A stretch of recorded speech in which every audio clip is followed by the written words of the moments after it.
Hey guys, welcome back to The Metal Intent, the show where we chat with your favorite producers, musicians, content creators, and we get behind that intent of their music journey and how it can help you.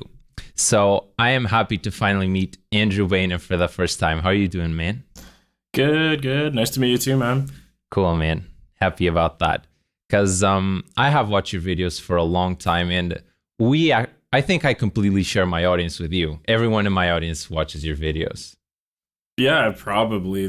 I'm sure there's a bunch of crossover. The guitar YouTube is smaller than people think as well, I think. Yeah, it is true. Like I like to think that we all have the same audience, because if you talk to a person of your audience, they're going to know what Nick was up to, or what I was up to, or Ola England is up to. And that's in what people can think there is a limitation that the community is small. It's also our strength. I also think about that a lot, because we're definitely very tight knit. That's epic. Cool, man. For sure. Yeah, and mainly this also happens that we share a lot of the same audience, because you've been on here for a very, very long time. I know you have. I remember seeing videos of yours. I've never looked at a video. I remember having this thought that said 10 years ago on the YouTube thing. And it was actually one of your videos. And I was like, damn, that is crazy. Yeah, dude. It's been a while for sure. Yeah. Sometimes I forget how long it's been too. But yeah, there's definitely, I think, I don't even know when I officially started. I just like to think it was 2010. I'm sure it was actually a little bit before that, but not by much. That's crazy. That's more than 10 years. Yeah. Damn, man. Crazy. And what were those videos back then? It looked nothing like this. No, definitely not. I mean, that would have been basically like right after high school for me. So I'm a little older, I guess. I don't know how old you are. So I am not, 22. But... Yeah. Okay. Yeah, definitely older. Yeah. So I think like I had been kind of making YouTube videos during high school, sort of, because it literally came out like in my last year of high school, which was like, 2009/10, maybe a little bit before that. So really quick, funny story. The reason why, if you look at my channel, like URL, it's AndroidCata1, not AndroidCata, is because I did used to have a YouTube channel without the one, and it got banned. Because I was, whatever, even younger. I would have been like 15 or 16, and nobody knew what YouTube was. So I used to just like upload songs I liked to the internet, because I was like, I don't know, I think this is what this is for. And that was before like copyright even existed on the internet. Right. So when copyright got introduced, of course, that account got banned, which makes complete sense. I wasn't, I didn't know what I was doing. Of course. But yeah, then when I made the new channel, like I literally used to duct tape a Rock Band USB mic. You ever played Rock Band? Like, I know what it is. Hero? Okay. So I had that, and I duct taped that to like a Line 6 Spider 2. And that direct into my computer, and that's how I used to record. Tone. That's crazy, man. Yeah. So obviously it sounded awful, but I mean, at the time there was like no way to record. I mean, there was, but like nobody knew anything about recording, especially me. So I guess, I was kind of messing around with like really, really ghetto stuff like that. And then I think for Christmas in 2010, maybe 2011, I want to say, my parents got me like one of those Pod Studio GXs, which was like an interface that was like this big. No, it was like just after that. It was like a little black square, and it just had one input, one volume knob, and that's it. So when I got that let me use Pod Farm, and I was like, oh, okay. Like now I kind of understand how to record. Yeah. And then I think I just kind of like learned from YouTube tutorials, and basically me making videos was really just me like learning how to record by doing covers of songs that I liked. Yeah. And that's pretty much all it was. Because again, back in 2010, like it was a super different world. Like, the copyright was very loose. Monetization didn't even really exist at the time. So I wasn't doing it for any professional purposes. I was just doing it because I was like, hey, I like playing guitar, and recording is fun. So this is me figuring it out. I see, man. That's awesome, Yeah. because I have never talked to, I mean, I have, but not about that topic. Someone that is doing YouTube videos now and can say a sentence like, back then, I didn't even know what YouTube was for. If you think about that, that's as OG as it gets. Yeah. It's definitely weird to think about. I was actually listening to your podcast with Nick the other day. Oh, cool. And it was funny because he was like kind of touching on that. I mean, I think he said he started in like 2014, so that was a little later on, but he still also like kind of remembered what it used to be like and how different it used to be. Yeah. So it's always so weird to think back on. And one thing you guys were talking about as well that I loved was like how people take for granted like how much easier it is to record and make videos right now. Like, dude, when I was starting, fuck that. That was impossible. Like, there was no way you could make like any good looking video or any good sounding song. But I just did what I could because I was like, hey, I have like $100 and this is what I can afford. So whatever. Ironically, now, if you have $100, you can probably make something that sounds really awesome. Yeah. But back then it was like the cheapest interface and you used like your flip phone camera. Yeah, man, that's cool. And it's still awesome that we preach this lesson basically every episode of the podcast, is that you may do with what you had. And you just started and went it for it. You started and went it. Good English. You just started and went for it. I gotcha. Yeah. Yeah. That's great, man. I mean, this is the metal intent. And for what I can tell, at least in the beginning, your intent was just play guitar and enjoy yourself. That's what it sounded like. Yeah. Yeah, it was just solely for the purpose of learning songs that I liked playing. It wasn't, again, like monetization didn't even cross my mind because I was like, there literally is no money in YouTube at the time. And so I wasn't even a thought to me. And then if you fast forward a little bit, I think it was like 2012 maybe, I released this like stupid video called How to Get Signed to Rise Records, which is like a basically a meme because at that time, you know, everyone knows what Rise Core is now. But at the time that like didn't really have like a phrase, I guess you could say. Yeah. And then I just made like a really quick like joke song about it because I thought it would be funny. And that got like, I don't know, 400, 500,000 views, which back in 2012 was insane. Yeah. I was like, holy shit, I didn't even know this was possible. And of course, none of that was monetized because I didn't know what I was doing. So whatever. I made nothing off of that. Yeah. And then that was like the first thing that had really gained like any kind of traction. And I was like, oh my God, like this is so cool. Like I'm getting all these comments. People are watching my videos like, wow, this is crazy. And I remember I was like working at Walmart at the time and I had like you weren't like allowed to look at your phone at work. And I had my phone in like my little fucking vest pocket, watching like checking it go. my comments. Yeah. Yeah. And there wasn't even like a YouTube app or anything. Like I had to like go on the internet video, and like, oh my God, dude. Wow. It's so weird thinking about that now. Cool.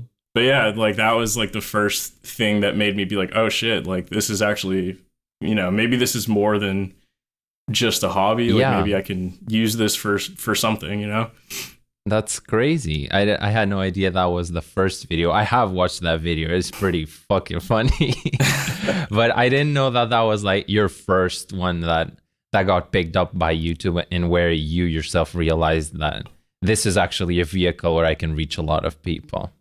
Yeah, definitely. Cool. And I think like maybe at the time I had started my first band Galactic Pegasus and you know, like I had kind of released like original songs on YouTube, but obviously they weren't getting any views because why would they? Yeah. But then when I released that, then, you know, like the next video after, I was like, oh, now my next videos are getting a little more bit views. More. And yeah. I was like, oh, so now when I release my next cover or song or whatever, I was like, oh, cool. Now, you know, I have some people that'll actually check this out. And, you know, that's kind of like the beginning of starting to realize like, oh shit, okay, well, maybe if I don't just treat YouTube as a hobby, like maybe something can come of it, right? And yeah, that's kind of what started me down this crazy, weird path I'm on now. That's cool, man. Just, it's been 10 years of the next video has a bit more views. Oh my God, yeah. It's crazy. Like, yeah, and then my next like I consider like a phase of my career, if you will, was like the Pop Goes Gent covers. Yes. So I had like a big, few years of doing that. And then the next time around, I covered Wrecking Ball by Miley Cyrus. And that got like 3 million views. And I was like, holy shit. Like, what the fuck? I didn't even know this was possible. And that time around, luckily, like we were able to put it on like Spotify, or I guess Spotify didn't even exist at the time. Weird to think about. Whoa. But, like iTunes or whatever, we were able to put the cover on there. So like we actually did make a little money off of that. So that was the first time that I was like, oh, this video got views and we made money. Paid. So I was like, oh, interesting. Okay. And then, for a few years after that, like me and Brian Storm was the vocalist name. We like kept doing the whole Pop Gent thing and made a bunch of covers, and we made a decent amount of money. It wasn't like anything to live off of, but like I was stoked to make like $100 a month because I was like, whoa, that's super cool. Like, it was that's proof whatever. Of something. Yeah, it's like money to I would just basically use it to like money for save strings. Up. Or save it to buy like a new guitar or whatever, right? Epic. And then after that, like I kind of had a weird period where the Pop Gent thing was like going downhill, and I could see it, like the views kept going down, and I was like, fuck, what am I gonna do? And then the vocalist I was working with wasn't as interested in doing it anymore as he used to be, which is totally fine. Yeah, because it does get repetitive, obviously. And then I kind of had this weird period of time where I just like didn't know what the fuck I was gonna do, and the views kept going down, and I was like, oh man, like maybe this is it, maybe I don't know what else to do. And then I think I just did like a random like I was like, what if I play like a Metallica song on an 8-string just because I don't know. And then I did that, and it like went like hundreds of thousands of views. There it is, I've seen it before. And I was like, And then, of course, naturally, I did the exact same thing where I just kept doing that over and over and over until the views kept going down. And I was like, shit, okay, now this is done. So I keep kind of having these phases of like, oh my God, I found something. And then it's like gradually like, interest declines. And then you find a new thing. And for me, that's for whatever reason, the way it's always been. I see. I'm like always super jealous of other, not jealous, I should say, but like, I admire YouTubers who are able to find like some way that every single video always hits. Like I've never been able to figure that out, and I wish I could. It's interesting, and it comes down to, because you might have been through phases of different content, and then you probably have been through phases of different platforms, because YouTube has been always there at the forefront, but then one starts to get like into Instagram, into TikTok. We could talk about TikTok because you've been having fun on TikTok. But for example, like when you pick up your audience from YouTube and then you have an Instagram account, you do different stuff there. And it's not only a relief for you as a creator that you get to do different stuff, just like a simple photo or a funnier, shorter video, but you also reach your audience in a different context, which is important. I was touching on TikTok because if people don't know, TikTok is a platform where, the way I always describe it so that people get it, is there is a lot more attention on the platform than there's people creating content for it. It is still largely untapped. And all that attention gets very easily narrowed down into few videos that get picked up by the algorithm when people really like them. And Andrew, out of everyone, has been touching the metal crowd that is on TikTok and been getting some amazing response, right? Yeah, dude, it's literally baffling. So just going off of what we were just talking about, I've been doing YouTube for like over 10 years. Yeah. And, it's going good. I consider myself a full-time YouTuber. Like, hey, I can't complain. And on YouTube, I think I'm at like 170K subs, and I get like whatever 10 to 20 million views per year, so pretty good. Obviously, I'm not complaining. But the funny thing is, on TikTok, I started this I think a year ago, maybe a year and a half ago, and the past 30 days alone, I've had over 20 million views. And that's stupid. Like, I'm just like, oh my God. Like, it's so funny because I have this entire audience of people that probably don't even know I play guitar. Like, they've probably never heard of me before. You just scream for them. Yeah, they think I'm a vocalist. And they're like, oh, Johnny's so much better at vocals than you. And I'm like, well, yeah, he's our actual vocalist. That's funny. I would hope so. But yeah, no, it's really, really weird. And like, yeah, I think I have like almost 450,000 followers on TikTok, like literally double my YouTube. And I was just like, what is going on, man? Like, this is crazy. And on the one hand, like, I also heard you talk about this with Nick, which is very funny. And I very much feel the same way where, you know, like, it's almost like the like artist ego in you is like, like, I wish, like, it's almost like upsets me that I'm doing well there because I'm like, fuck, I spent all this time doing this other thing and like not nearly as much effort on this thing. Like, why do people care so much more about this thing that I did as a joke or whatever, right? And on the one hand, it's like, yeah, I mean, obviously it's a good thing, so I shouldn't feel that way. But it's just one of those weird artistic things where you always want people to like what you like, but that's not always the case. And that's just the way it is. It's true. And one thing that you do good is that even if you feel that way, you don't let that stop you from just posting on TikTok. It is helping you get more reach. Yeah. There's people that might get locked up in that where it's like, oh, this is not what I want for my creation. You know them. I know you know them. Yes. And we're here to reach people, and we find a platform that does it. We're going to milk it. Yeah, of course. And it's interesting. Again, going back to I'm sorry, I keep referring to this Nick podcast. That's awesome. Get people to listen, guys. Go back to episode 4. That's awesome. Yeah, fucking shout out to Nick, man. Hell yeah. He's my boy. He's a very smart guy, very talented. Absolutely. Love that guy. Oh man, what was I saying though? Oh yeah, so just like kind of going back to what you guys were talking about, where it's like, you know, like we're fully aware, you know, that sometimes when we make these videos, it's like, it's not necessarily like we think it's the greatest thing ever. Sometimes it is like, hey, this will get views. It's okay to just do it for views, in my opinion, at least, because I'm like, look, at the end of the day, my intent, as you would like to say, is to, you know, get people to watch the things that I care about too. Yep. And, you know, I'm fully aware that it's way harder to get people to listen to like CARCOSA, for example, because it's like an original deathcore band that's very, very specific and very niche. So it's way easier to get people to watch like whatever, a Pop Jam cover or like a stupid video of me and Johnny screaming like pickup lines, like whatever it might be. But like the hope is that we funnel those people back to the thing we actually care about. So that's the way that I've, at least since I started doing this full time, been thinking about what I do basically. Cool. I like that very much. That just sounds, again, like an intentful plan to what you want to get out of your reach, man. That's cool. You use that content to drive people into your original music. And even if people want to just stick to the content, that's also fine by you. You will be getting paid and be touching people with your music. Yeah, I can't wait till TikTok monetization comes to Canada, mind you. But until then, whatever. That's interesting. Like, does it already exist directly with ads there?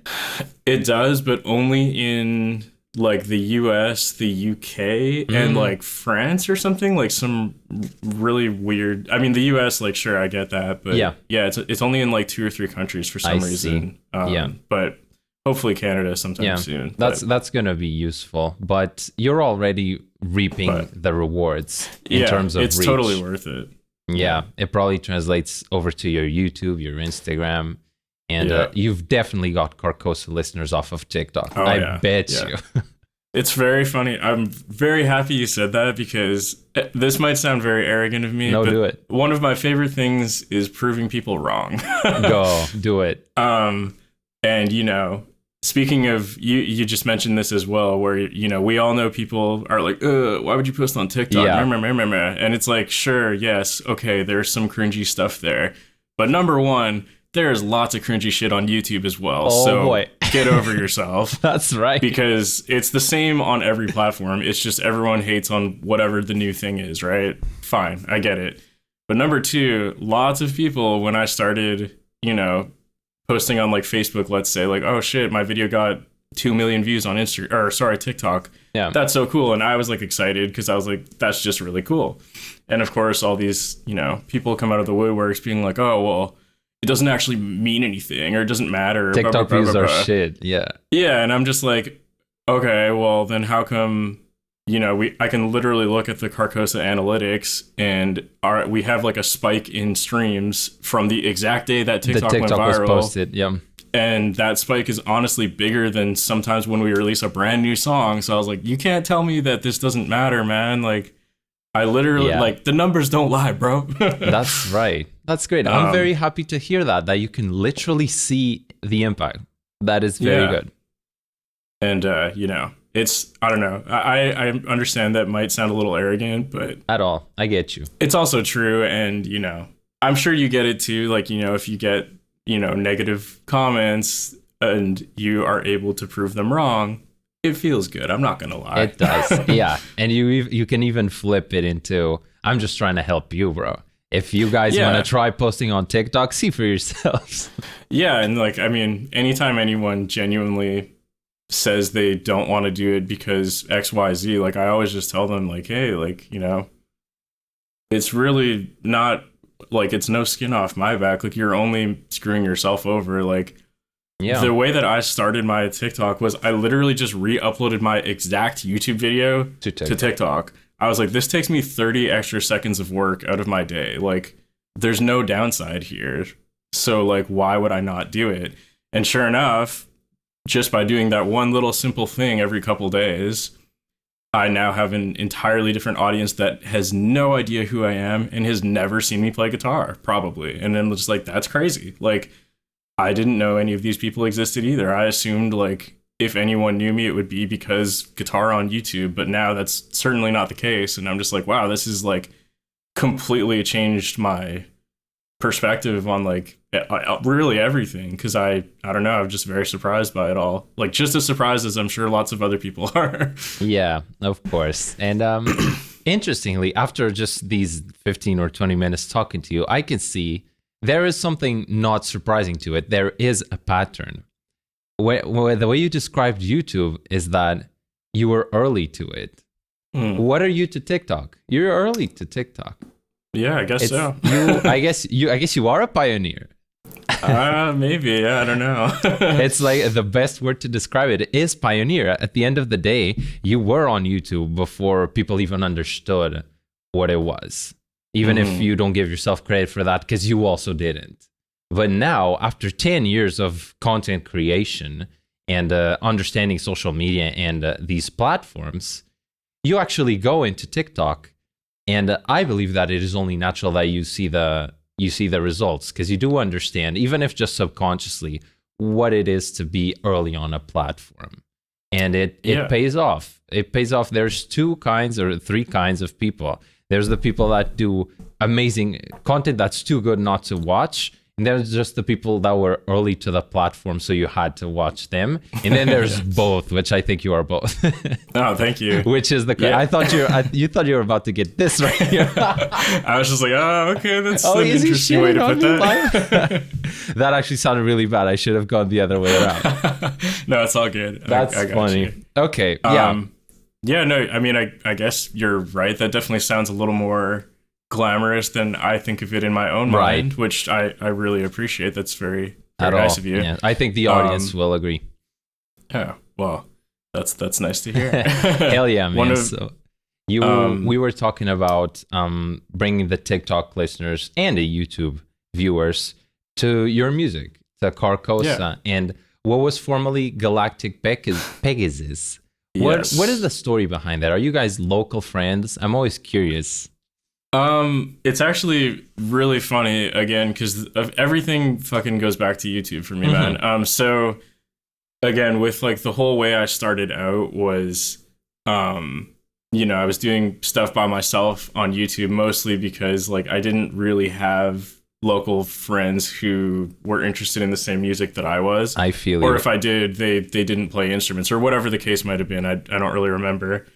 So I was just kind of like, hey, well, you know, that's the way it is. So I guess I'll just learn how to do it myself. Yeah. So that's basically the reason I was forced to learn like how to program drums, how to record, how to write Guitar Pro, like whatever the case might be, right? Because I was like, I still want to be able to do something with my ideas, and if I can't find people to do it, then I guess I'll just do it myself. So yeah, so again, I was just kind of posting my like original songs to YouTube here and there, and that's actually how I ended up meeting people around the area who had seen those videos and been like, hey, you're that guy from YouTube, blah, blah, blah. Like when I went to like local bands shows, and then I basically ended up talking to people locally that way who then expressed interest and be like, hey, if you ever want to be a band, like I would love to, you know, play your music with you. And I was like, oh, interesting. Like I never even thought of being a band at that point. I was just like, I guess I'm a solo artist. I don't know. And then I actually had a local promoter, like, you know, someone who puts on shows, ask me if I wanted to open a show. And I was like, how though? Like, am I just going to fucking stand on stage with the guitar by myself? Like, that's going to be super weird. And that was kind of the reason why I was like, oh, I mean, that would be a lot of fun and I would love to do that. So I guess I should find people to play with me. And, you know, we did our first show. It was probably awful, but at the time it was a lot of fun. And I was like, wow, that was a really cool feeling I've never experienced before. Cause, you know, it's very, I don't know if anyone who hasn't played a show, like it's such a different experience. At least when the shows go well, when, you know, I don't know, there's something just so weird about standing on stage and like visually seeing people react to what you're doing. It's really not explainable and it feels very fucking cool. So I did that and I was like, okay, that was sick. I definitely want to do that more. And then that's kind of how my first band, Galactic Pegasus, started. It was kind of like a weird kind of solo project that became a band. Yeah. Yeah, and that's kind of what happened there. And then like over the years, we went through like a bunch of different members because again, like I didn't know what the fuck I was doing either. It was my first band. So, you know, we had members we didn't get along with or musical differences or whatever the case might have been. So over the years, I think like literally every single EP or album that we did has a different vocalist, and you know, it was just not ideal, let's say. And then kind of, you know, fast forward to near the end of GP's career is kind of when Johnny joined the band, and he originally was our bassist, which is hilarious to think about because it was such like a waste of talent. Wow. Not that he's bad at bass. He's amazing at bass too, but like I just mean he's such a good vocalist. We were just like, how the fuck did we not have him on there from the beginning? Yeah. But anyways, so the last like EP we did with Galactic Pegasus was the first one with Johnny on vocals. And if you listen to that and compare it to like our previous music, it's obviously like way different. Like it's way heavier. And, you know, that was kind of the first time that the four of us were like, oh, like this is what we've been looking for this entire time. Like this is how we wanted to sound, blah, blah, blah. And then we did like a few years of GP with that lineup. And then it kind of got to the point where we weren't really seeing progress anymore.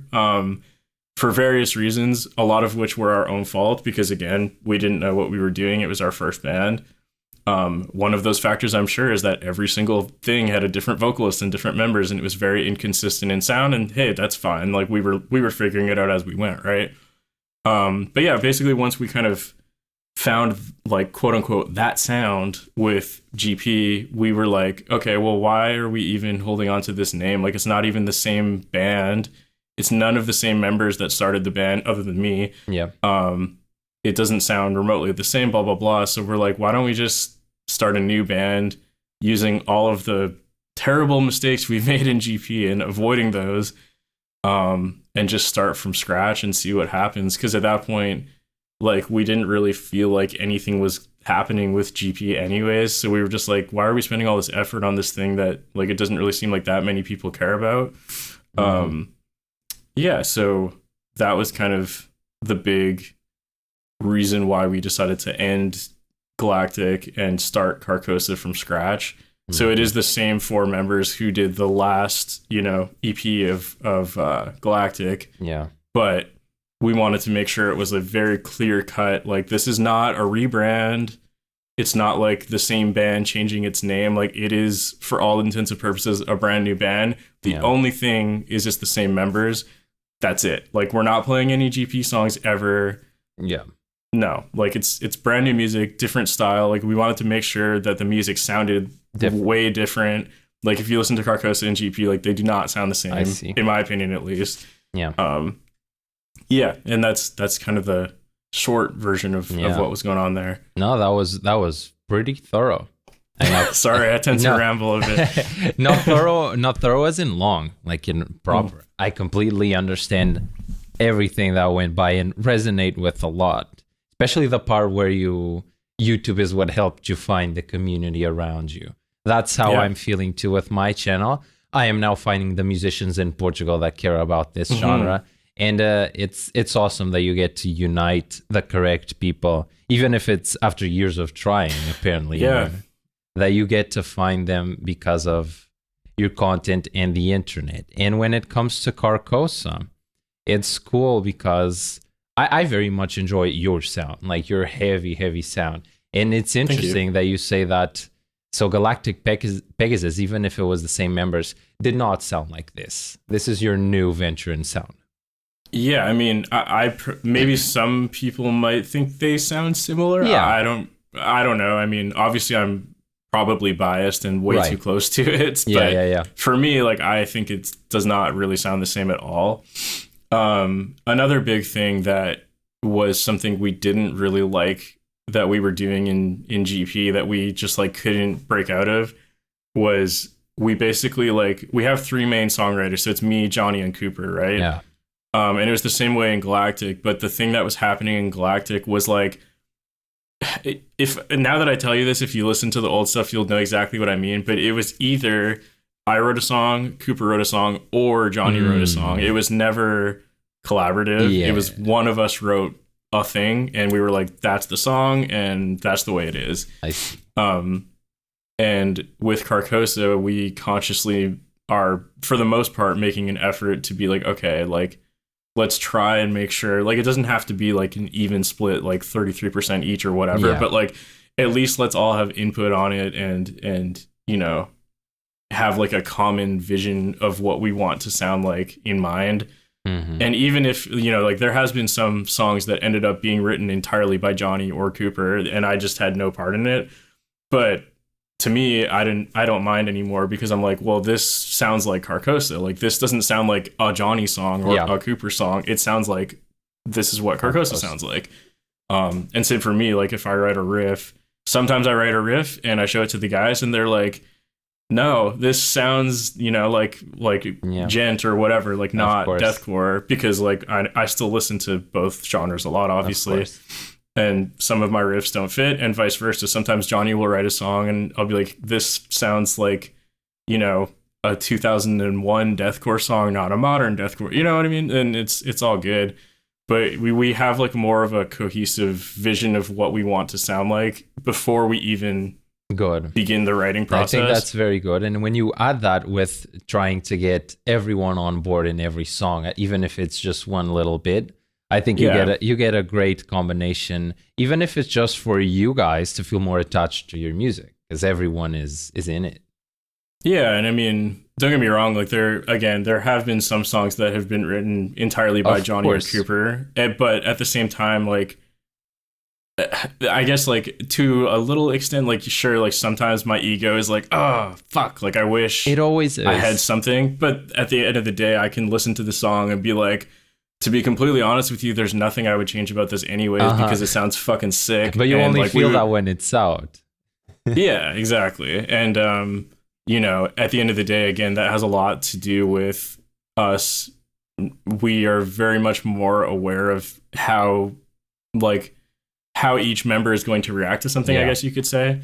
Like, if I write something, usually I know beforehand, I'm like, oh, Johnny's going to fucking love this part. Whereas before I was like, this is the only thing I wrote this month. Hopefully you like it. I don't know. Right. Yeah.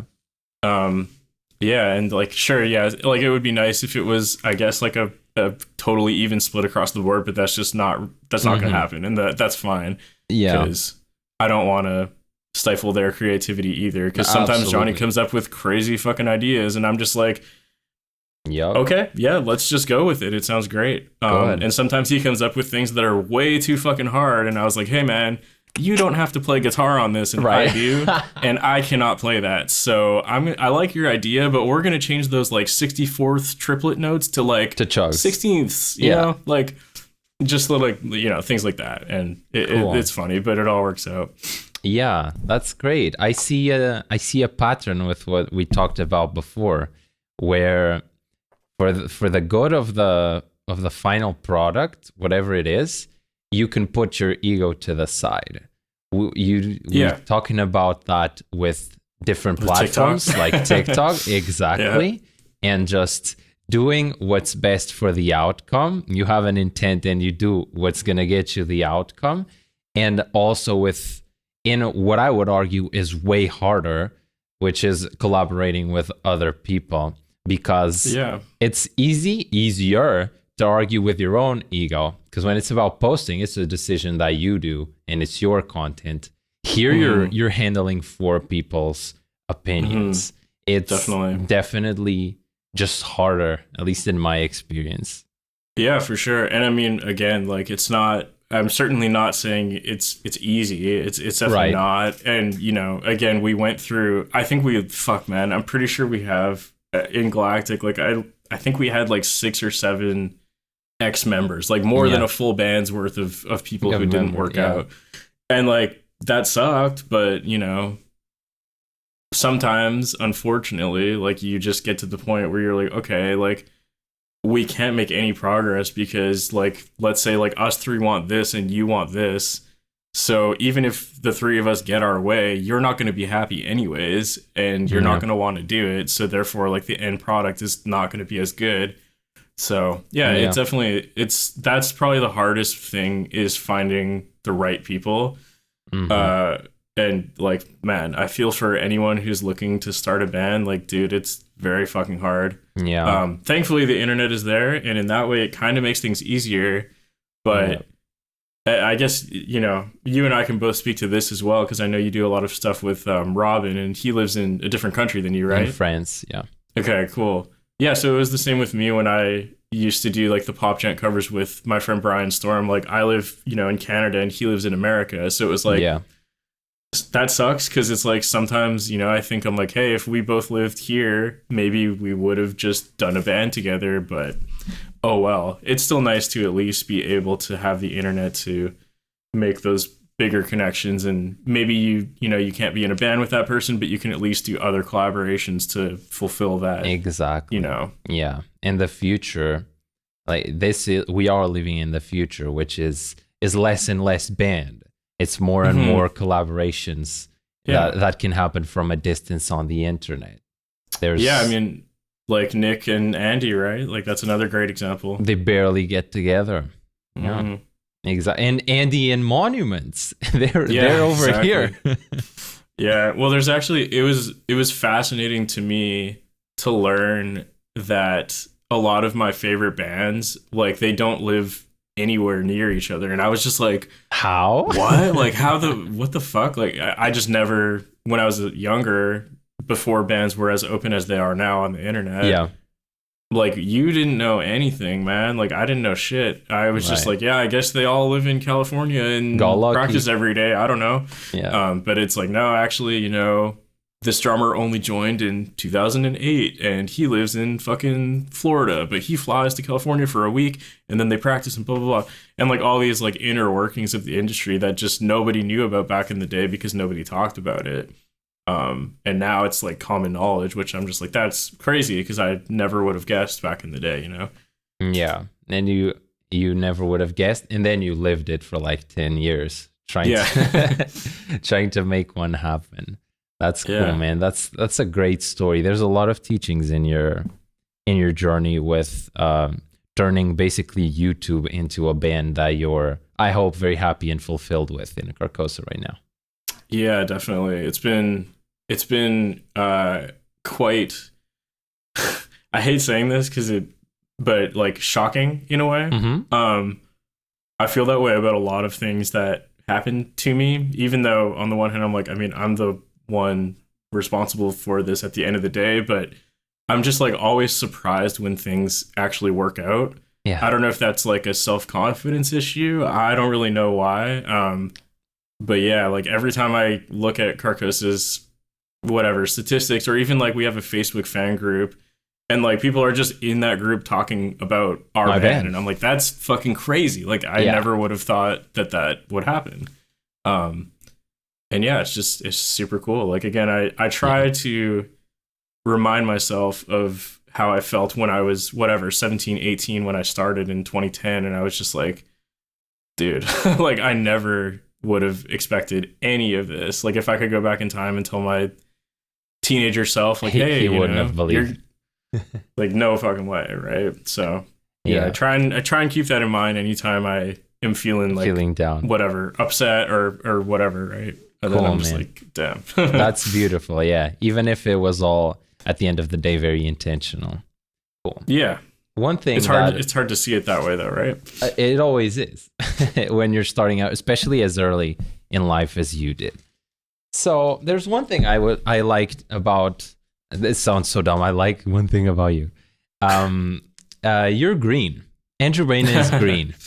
And it'll change to green in like 2 seconds. Here we go. Yeah, okay. Purple. If people are watching on purple and listening in on Spotify, you're missing out on the fun. Green. There it is. There it is. Yeah, I'm green too. By the way, if people don't see it. Yeah, I noticed that. Yeah. Did you do that just for this podcast? Yes, sir. I usually do blue and red.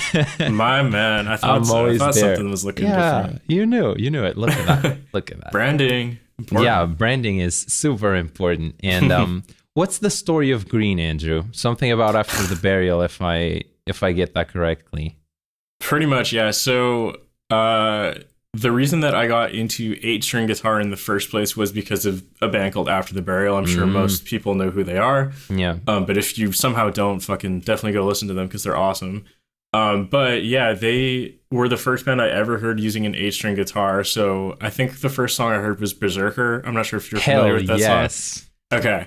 So I heard that when I was whenever it came out. So that would have probably been I think that's so late. 2009 or something. I don't know. 2008 maybe. Yeah. So I would have still been in high school, and I heard that like that shit, and I was like, what the fuck is that? Like, and this was before. This is how old I am. That was before Gent existed. Like nobody knew what that was, right?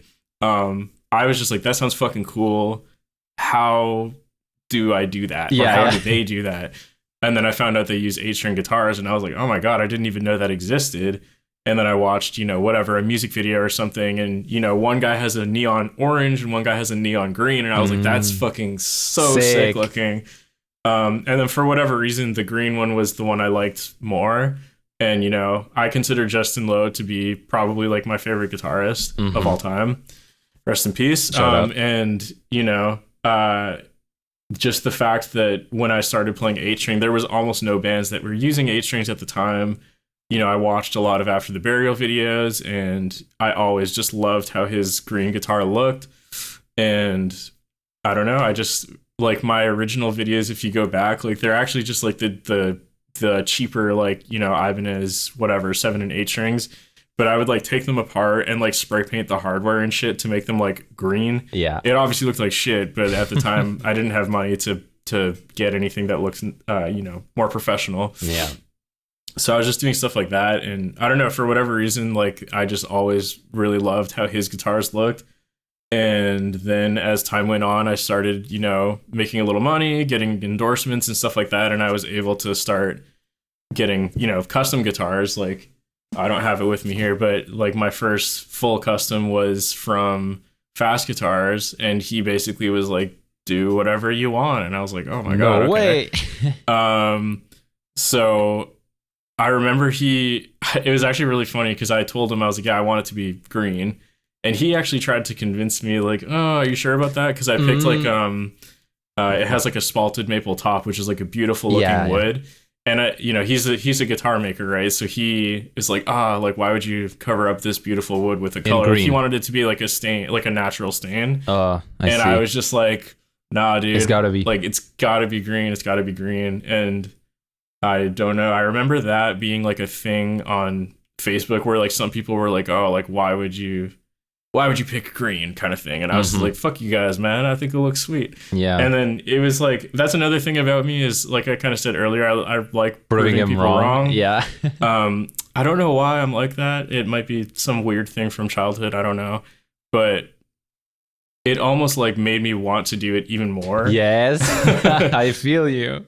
And then, you know, then everything after that guitar, you know, like I had the Kiesel Vader and I was like fucking just green, pure green, nothing else, and so on and so forth. And I kept just like adding green like whenever I possibly could.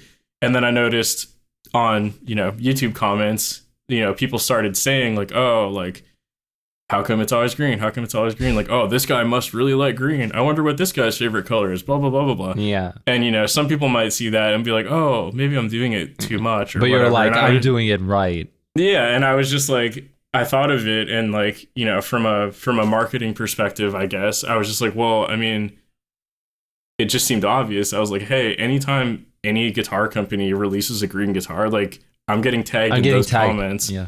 And I was just like, huh.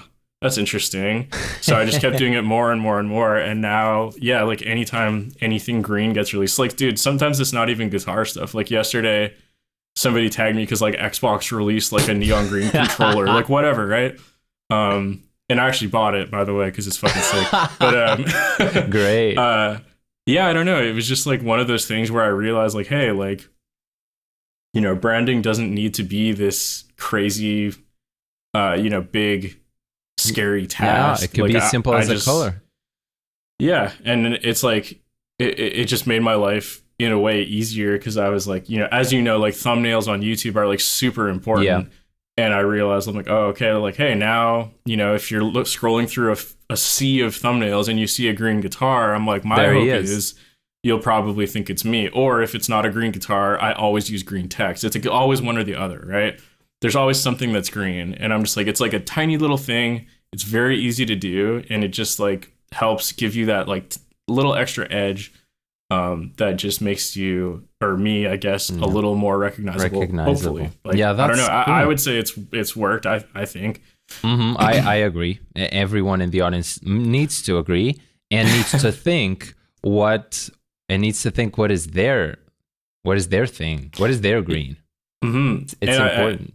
I like talking about this too because again, like it's not that difficult of a thing, right? Like it's just a color. Like it's not like I made it up or anything. Like I just picked a color I liked and just was like, that's my thing. And sometimes, you know, maybe it's a bit of luck, I'm sure, but you know, if you're able to make even like a little something like that work for you, it's you know, just anything you can do to help be memorable is good. Yeah. And in my case, like, you know, I'm not like a crazy shredder. Like I'm not, you know, fucking Herman Lee or something, just playing like Through the Fire and Flames and killing it. So I'm like, well, I'm playing like breakdowns and there's lots of people that play breakdowns. So like, how else am I going to stand out? Right. Yeah. Even if it is a color, but that's just very smart. I mean, the comments that you say about the green, it's interesting. I get them about my burns. So like my tech wear burns, as I like to call them. And when people say stuff about it, even if they're mean, there's been some fucking mean ones about it. I'm like, oh yeah, it's working because they're looking. Yeah. And the image is getting ingrained. And we have that, like Rabia has an afro.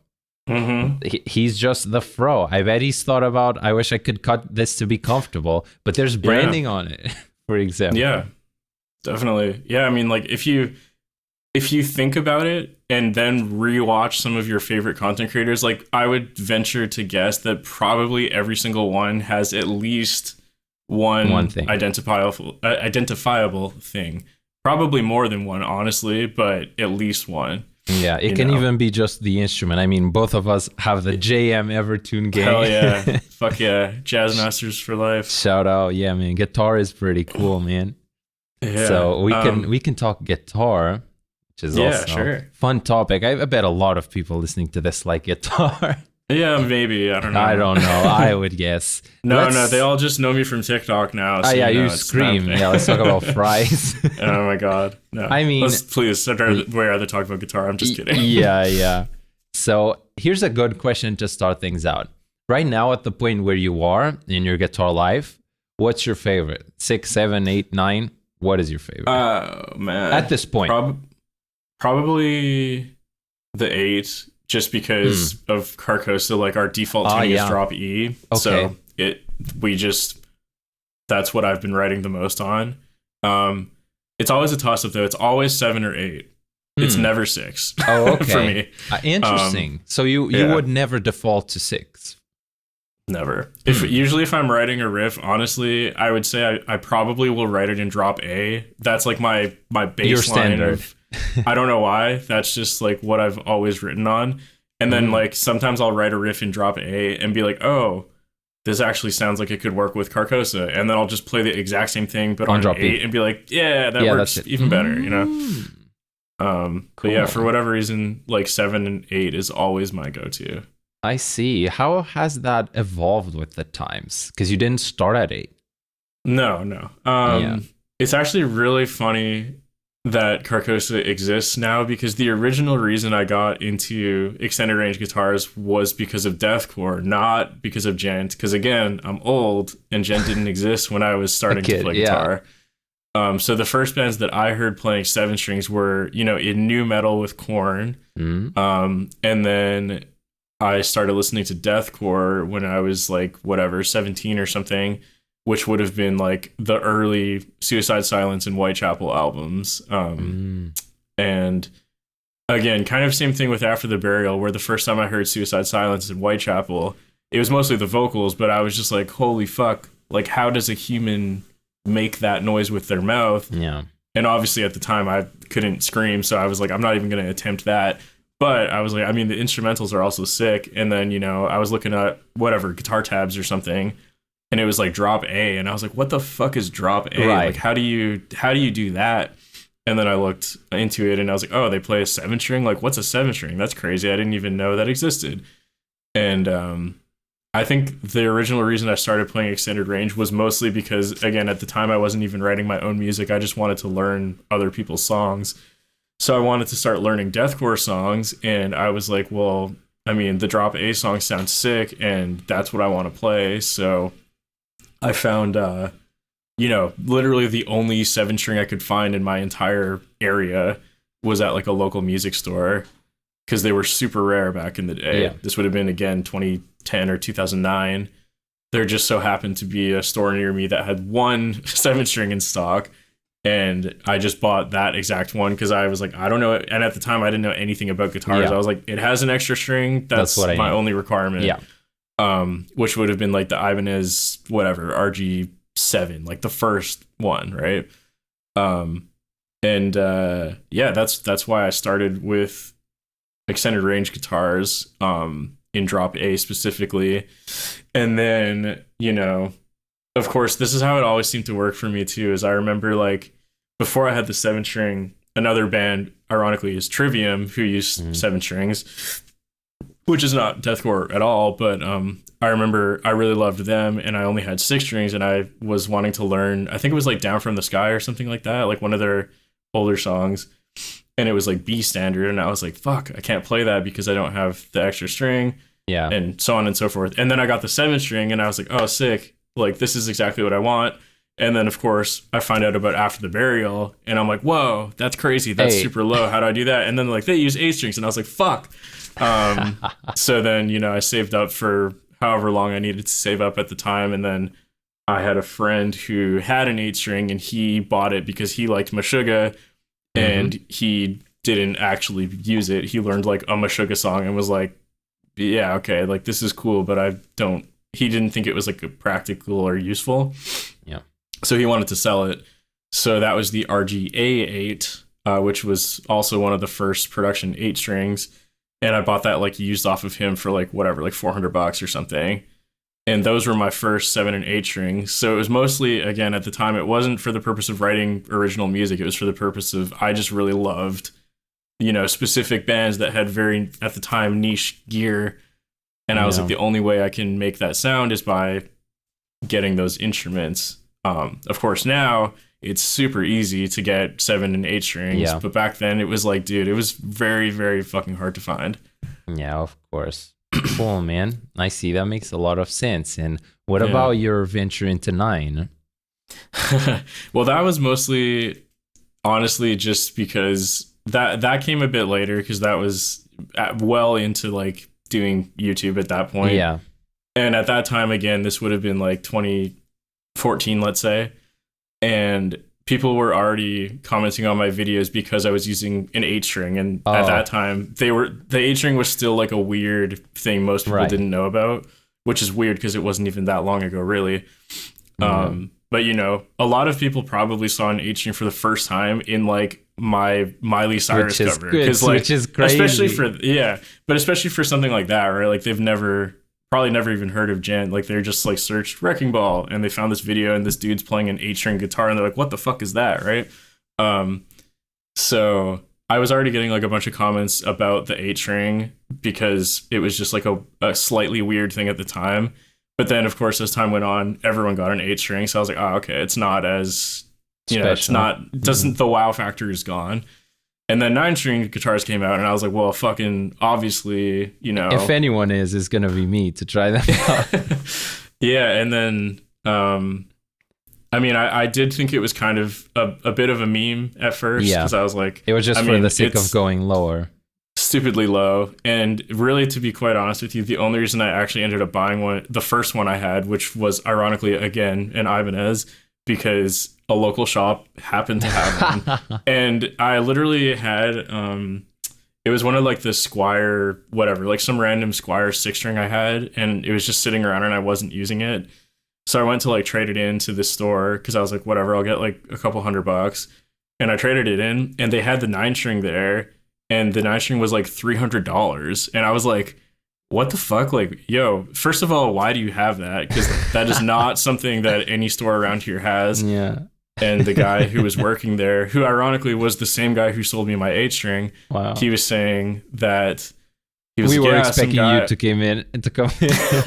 No, he was just funny. Like, that would have been hilarious. But no, he was just like, yeah, this guy, you know, had bought this 9-string, but he, for whatever reason, had financial issues, and he just like needed to sell it immediately. So rather than trying to sell it on like, you know, Craigslist or Facebook or whatever, he just like brought it in because he was like, I need cash right now, which sucks for that guy, obviously. Right. But, and then the store, since, you know, the store is called Long and McQuaid, it's a little more traditional. Like it's mostly like Gibson and Fender stuff. So they priced it like super low because they're like, nobody is going to buy a fucking 9-string. And of course I came in and I was like, that is like amazing. And it's such a low price. I was like, oh, obviously I'm going to buy that. So that's why I got it originally. And then, you know, sure enough, obviously I used that to make YouTube videos because that was the whole point in the beginning was I was like, whatever, I'll just buy it, make a few videos. And if I don't like it, I'll just sell it. Like, especially because I got it for so cheap. I was like, who cares? I can definitely sell it for more than $300 if I want to. Yeah, and then, you know, that was, I think, around the time when I was making the, like, tuned down videos as well. So I was like, oh, well, I can do even more tuned down videos. And that's pretty much what I did. And then I had a few different 9-strings over the next, like, year or two. Like, I think I had, like, every production 9-string that was available at some point in time, which were, like, the Ibanez and the Schecters. And then I got my custom one from Fast Guitars, and I was like, all right, well, I'm done with 9-string now. Like, I never need anything else. I still don't really use the 9-string that much, to be completely honest. Like, it's still quite difficult to play, in my opinion. Johnny is way better than me at writing with it. He actually, ironically, borrowed it this week to write something, apparently. I haven't heard it yet, so we'll see what that is. Cool. But yeah, mostly like it was just for the sole purpose of tuning low, making boomers angry, and making tuned down videos, and that was basically it. That's cool, man. You got great use out of your 9-string adventure. Yeah, and I mean the one that I still have, which is the Fast, I will never get rid of because it's such a sick guitar, and like even though I might not use it as much as I would like, it's a keeper there. For sure. Yeah, and imagine you want to do overdubs on even a lower tuning. You do not have to pitch down with a pitch shifter. You have a 9-string. Exactly. I would have it just for that. So imagine I want to do octave overdubs of my 7. I have a 9-string. How cool is that? Yeah. And it's still 9 string is still that like that what's the word, like the precipice of threshold. like still fucking weird, but like It's not kind a of 10. socially acceptable now. Yeah, the 10 string was like, oh my god, I had that for a while. Shout out to Said Too Much Productions. Yeah, him. His channel's awesome. But yeah, he sent me his 10 string just to make videos with, and like I had that thing for like a year, and I literally couldn't come up with a single original riff on it because I was like, I don't know what to do with this. Like that was my point of being like, this is too much, which I didn't think I would ever hit. But right. that was it for me. Yeah, it's crazy because even 9, because there's something to be said about just the neck being too big, which is one, and the notes being too low. There are two factors where it becomes too much. Mm-hmm. And I'd argue that something like the C sharp or a 9 string, or even drop B of the 9 string, sounds pretty cool. But instead of having a 9 string neck, you could have it on like a super baritone 7, for example. And there it makes more sense because you have the ridiculous lows, but you don't have something that is a fucking baseball bat. Yeah. It definitely gets quite difficult, especially like that first fret is just like, fuck, it's hard. And to when hit. they're fanned, which they usually are. Yeah. And again, it's funny talking about baritones because like, again, when I started playing extended range, like I didn't know what a baritone was. You didn't know what scale length was. It was all about more strings. Yeah. And like at the time, nobody really knew because it was still like a new thing. So, that's why like all the I mean, I think Ibanez still does this, but a lot of the original 7 strings were just literally they just added a string. Like there was no difference in scale length. Yeah. Which at the time I wouldn't have known any better. Right. I was just like, yeah, I mean, it's a thicker string, therefore it's lower. That's all you need, I guess. But of course now, we all know better, or most of us know better. Yeah, and it's funny because I do get a lot of comments from people being like, well, why why use an 8 if you could use a baritone or whatever?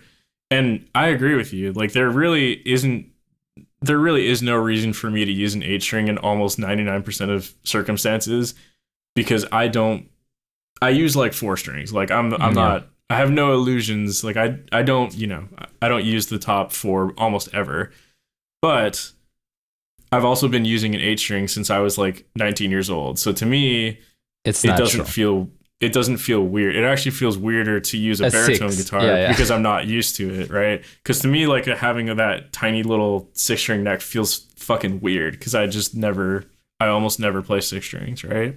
Yeah. Cool. And also, to be honest, the other thing is I don't really write using the high strings, but Johnny definitely does. Okay. And sometimes he writes stuff for Carcosa where I'm like, well, I guess I need those strings after all. Yeah, and it's cool. It gives you the option to play a lead, to play a tremolo part with some reverb. Yeah, even if it's just something small, it's useful to have.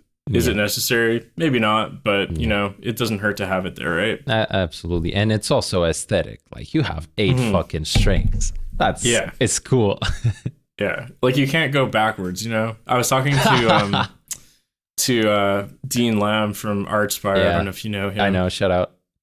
Yeah, he's a great guy, local as well.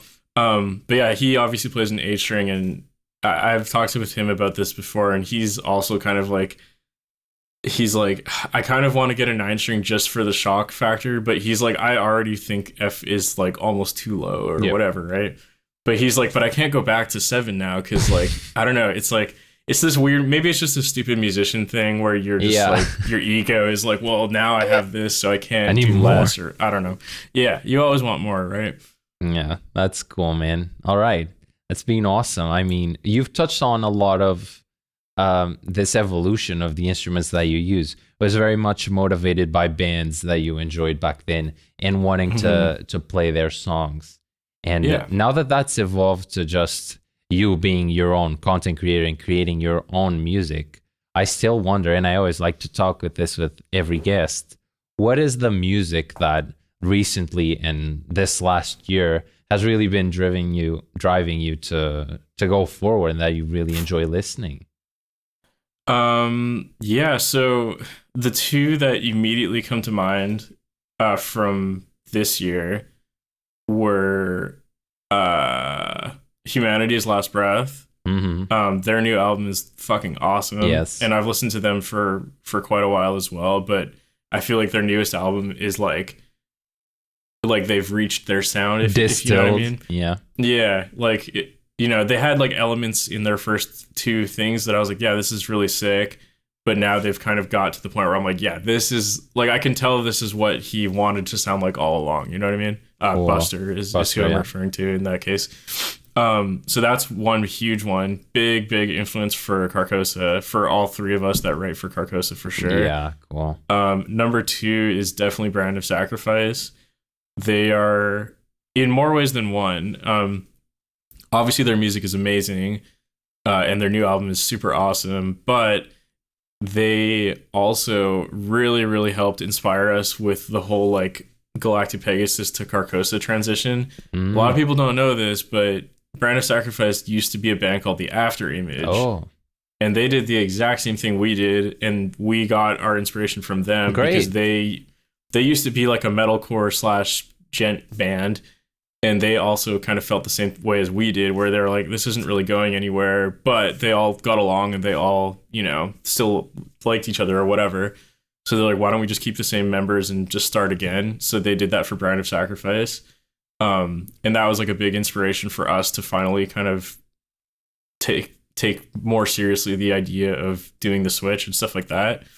And obviously they're ironically the brand of Sacrifice, or their branding rather, is also just a really on point, and that helped me kind of really focus on the branding and marketing side of CARCOSA, because I do a lot of that stuff. Like we were talking about green for me, but everything yellow with CARCOSA is yellow, right? So stuff like that. And also our friends in Spiritbox as well. I know you're a big fan of Spiritbox. Very much. Is there a new song out, by the way? What time is it? It's today. Oh, yeah, it might be for you. I forgot you're in a different time zone. I've already heard it because I'm friends with them. Oh, because you're in. Oh, boy. Oh, yeah, shout out Spiritbox. It's really good. Yeah, I fucking love those guys. Yeah. Obviously, their music, not so much influential to us because, like, they're a way different genre, but I just love their music anyways. Like, even if I don't take inspiration from their music for what I write, I love it. I listen to it all the time. And again, their local marketing and branding is just so fucking good. Like, so good, god tier. Yeah. And I take a lot of influence from that, even if I don't take influence from their music. And those are the three that immediately come to mind for things that are currently influential to me, I would say. Oh man, I'm sure there's more, but also one more real quick is Loathe, obviously. Oh, okay. Yeah. 2020 was the year of Loathe. Yeah, dude.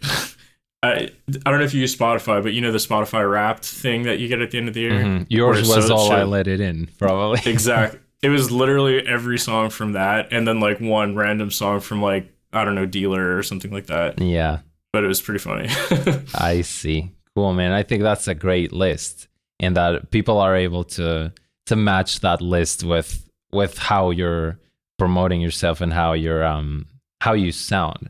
Because at the end of the day, we are a sum of our influences. Definitely. That's always how it goes. Even if people want to claim they're all original, we are what we consume all the time. Yeah, and again, like, just to really quickly touch back on what we were talking at the beginning, right? Like, the original reason I started making videos was to learn other people's music. And how do you think I wrote my original songs? Like, obviously, I was like, okay, I learned this Northlane song, this Volume song, and this Whitechapel song. And I was like, wouldn't it be cool if those three bands were one band? And like, that's what I did. That's how I come up with my ideas. And that's always what I've done is I'm like, I love this part of this band, and this band. What if I combined them to make something original? And that's how I've always approached songwriting. Yeah, man.